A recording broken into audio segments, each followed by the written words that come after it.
Lululemon a présenté un trimestre en demi-teinte dépassant les attentes des bénéfices par action, mais manquant ses objectifs de revenus, ce qui a entraîné une révision à la baisse significative des prévisions annuelles. Donc, le PDG, Calvin McDonald, a attribué cette contre-performance à une faiblesse sur le marché américain et à une offre produit casual devenue prévisible et datée. En réalité, ça veut dire que nos produits ne sont plus à la mode, point barre. Okay? Donc, ces défis internes sont amplifiés par les vents contraires externes, notamment l'impact des tarifs douaniers et la suppression de l'exemption de minimis. Donc, l'entreprise engage un reset stratégique axé sur l'innovation produit, l'agilité de la chaîne d'approvisionnement et la technologie. Encore, pour faire simple, hein, c'est du blabla général. Ils cherchent juste la nouvelle hype. D'accord? Donc, ils veulent à peu près se réinventer, histoire de revenir à la mode. Pour une entreprise comme Lululemon, qui vend des produits, je ne sais pas si c'est de la qualité ou pas du tout, à des prix très élevés, je ne sais pas s'ils vont pouvoir... Voilà, il y a de fortes chances qu'ils se réveillent, c'est possible. Je n'en sais strictement rien du tout. De toute façon, moi, je n'aime pas ce type d'entreprise-là. Les gens qui font du business avec les B2C, là, les monsieur et madame tout le monde. Parce que pendant que Lululemon, les gens faisaient la queue dans les magasins. Bref, l'entreprise prévient également que le redressement complet ne se matérialisera pas avant 2026. Donc, eux-mêmes, il n'y a aucune visibilité. Et le marché n'aime pas ça. Maintenant, c'est à ce niveau qu'on va dire, bon, est-ce que l'entreprise est sous-évaluée? Du point de vue bénéfices, etc., oui, ça sera sous-évalué. Et c'est pour ça que je dis toujours que la vente des accessoires, des vêtements, etc., c'est l'un des business les plus compliqués. C'est pour ça que je demande toujours, je ne sais pas comment Zara arrive à rester aussi longtemps rentable et au goût du jour, parce que Zara, c'est Inditex, mais ils ont quelque chose de particulier que les autres ne font peut-être pas au même niveau. D'accord? Parce que quand vous regardez une entreprise, parce que Inditex, c'est Industrio, machin truc, je cherche Inditex, excusez-moi. Industrio. Bref, c'est pas le but de la vidéo ici aujourd'hui. Alors, on va parler de Lululemon. Donc, le problème, c'est que quand on va aborder ce genre d'entreprise, on va se baser sur les bénéfices nets. C'est ce qu'on va avoir tendance à regarder en premier lieu, l'évolution du chiffre d'affaires, et notre cerveau va avoir tendance à extrapoler tous ces résultats en se disant que l'entreprise a de fortes chances de continuer de la même façon demain matin. Sans oublier que la vraie question à se poser par rapport à ce type d'industrie, c'est qu'est-ce qu'on vend? Pourquoi est-ce qu'on vend ces produits-là? Pourquoi est-ce que les clients achètent chez nous? Qu'est-ce qu'on fait de mieux que la concurrence? Parce que quand moi je regarde Lululemon, ok, tant mieux, c'est un bon produit. Les produits ont l'air durables, etc. Mais Nike peut faire ça. Adidas peut faire ça. Reebok peut faire ça. On peut faire ça. Donc, quel est le pricing? Quel est l'avantage concurrentiel ici? Le pouvoir de la marque qui vous permet d'avoir un prix bien particulier, d'avoir un pricing power. Ça marche tant que vous avez de la hype. Comme vous pouvez le voir ici, la croissance a tendance à diminuer. Et cette compagnie vend des produits à des prix très élevés, pour dire la vérité aussi. Donc, le pricing, il est là. Mais est-ce qu'il va rester à ces niveaux pendant longtemps? Ça ne sera pas la première fois que ce pricing-là diminue. Ne l'oubliez pas. Donc, c'est vraiment difficile de savoir si l'entreprise va avoir tendance à tenir demain. Donc, moi, sachant que je ne suis pas, enfin, même pas sachant, je ne m'appelle pas Nostradamus, donc techniquement, je préfère ne rien avoir à faire avec ce type d'entreprise. Donc, ça ne me dérange pas qu'elle puisse faire beaucoup d'argent à court terme ou à long terme. C'est juste que je ne peux pas anticiper où est-ce que les goûts des consommateurs, où est-ce qu'ils seront orientés demain. Parce que ce n'est pas mon rôle. C'est le rôle du management de cette entreprise. Donc, est-ce que je peux me dire ici que c'est un management compétent? Il faut déjà voir d'où est-ce qu'ils viennent, qu'est-ce qu'ils ont promis, qu'est-ce qu'ils proposent en date d'aujourd'hui. Ils me parlent d'innovation. Pourtant, dans ce domaine, on innove constamment. Comment est-ce que... voilà. S'ils parlent d'innovation ici, ça veut dire que ils n'ont pas assez innové ils n'ont pas assez innové précédemment, ou bien comment on appelle ça, le consommateur est juste fatigué des mêmes produits, ce genre de choses. Même si je sais qu'ils ont commencé par des leggings, ils sont allés ailleurs. Donc, je pense qu'ils ont... Leur modèle, c'est l'athleisure. Donc, c'est entre l'athlétique et le leisure. Donc, entre les deux, un mix des deux. Bon, ils ont souvent des termes pareils. Ne me demandez pas c'est quoi. Donc, voilà à peu près les produits qu'ils proposent ici. D'accord? Il faut faire attention à ne pas acheter ce type d'entreprise parce qu'on aime la marque. Moi, j'aime bien Nike, mais je me vois très mal posséder les actions de Nike. Sachez également que moi, j'ai un biais par rapport à ça parce que j'ai perdu une assez grosse somme sur une entité en particulier que j'aimais bien. Ceux qui me suivent depuis longtemps savent. Donc maintenant, mon raisonnement sera biaisé. Ce qui veut dire que l'entreprise au prix actuel ne représente pas un mauvais prix pour un investissement. Mais, quelles sont les conditions? Maintien du revenu au moins à 11 milliards, arrondissons. Les marges au moins à 59% au niveau des marges brutes. Marge nette, marge EBITDA au moins à 27%. Donc, on veut d'abord une stabilité. Et c'est à partir de la stabilité qu'on pourra extrapoler, attendre maintenant plus demain. Donc, pour avoir le maximum de sécurité, regardons peut-être les actifs tangibles et nets, même si je n'espère rien du tout ici. Ici, on est à 35 $. Moi, si on vient me chercher aux alentours de 35 $, c'est un home run. Parce que je pense que c'est une entreprise qui peut continuer à faire du chiffre. Maintenant, est-ce que les marges vont rester à ce niveau-là? Je n'en sais strictement rien. D'aucuns vous diront ici que ouais, avec un ROIC de 30,52%, elle a un moat. C'est quoi le nom du moat? C'est un intangible, n'est-ce pas? L'intangible, c'est le pouvoir de la marque qui lui permet d'avoir le pouvoir de la marque, donc le pouvoir de cette perception de la valeur de la marque qui lui permet d'avoir un pricing power, de fixer un prix plus élevé que la moyenne. OK? Mais ce pouvoir-là fonctionne tant que les poches des clients sont pleines. Et en période difficile, excusez-moi, mais un legging à 100 $, c'est pas ça qu'on va avoir tendance à regarder. Excusez-moi.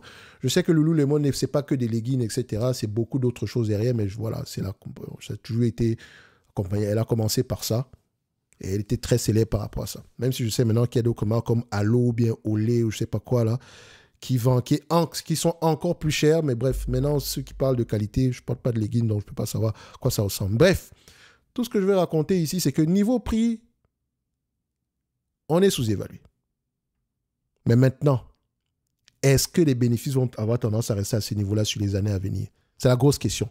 Moi, je ne peux pas répondre à cette question-là. Et franchement, je ne sais pas qui pourra répondre à cette question-là. Donc, je préfère rester sur les lignes de côté.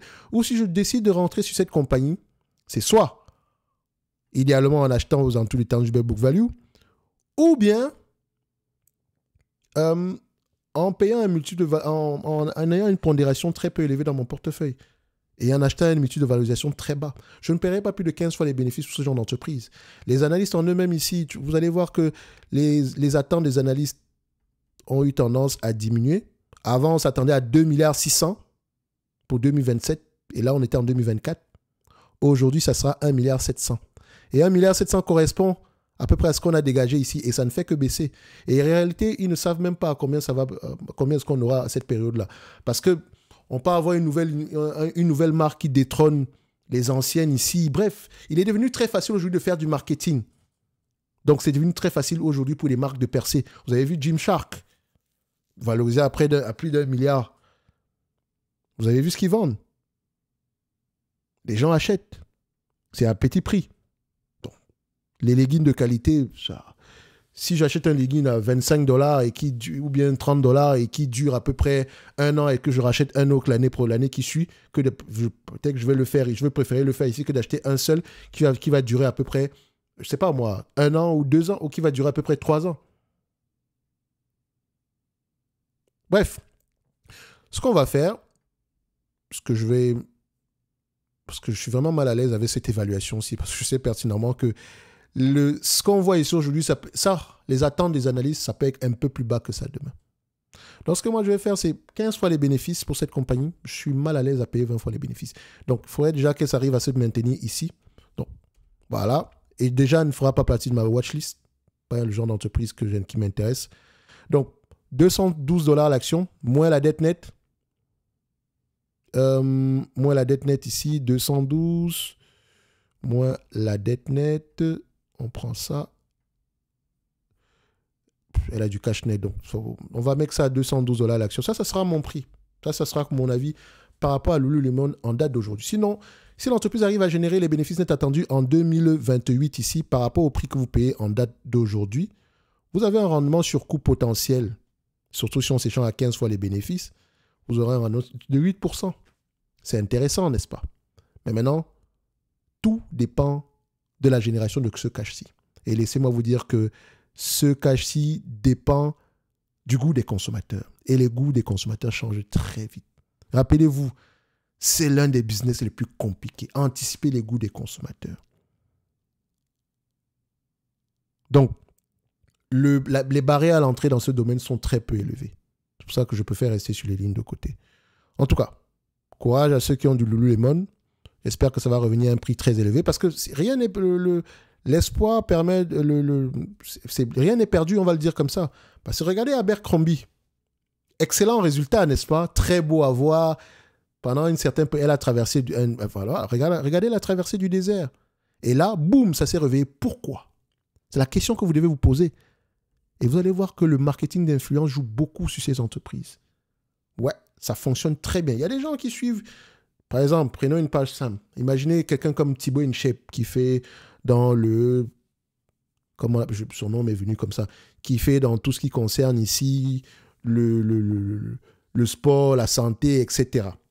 Il me semble que c'est l'un des influenceurs les plus suivis en France. Imaginez la personne en question signer un contrat avec Nike ou bien Abercrombie & Fitch. Il peut littéralement influencer le chiffre d'affaires de cette compagnie. C'est possible. Il y a des gens qui vont acheter parce qu'ils portent, parce qu'il leur a dit que c'est bien, parce qu'ils lui font confiance. C'est ça qui s'est passé à Abercrombie. Allez-y, regardez, suivez l'histoire d'Abercrombie. Regardez qu'est-ce qui a poussé, qu'est-ce qui a permis à Abercrombie de se retrouver ici aujourd'hui, de revenir, de faire à peu près du x10 par rapport à ses bénéfices nets. Elle n'a jamais eu ce genre de bénéfices-là. Vous allez voir que le marketing d'influence a joué un très grand rôle, comme le marketing d'influence joue un très grand rôle dans le fait d'intéresser les gens ici à l'investissement de manière générale ici. Donc, même quoi que chez nous, il y a une certaine responsabilité également ici.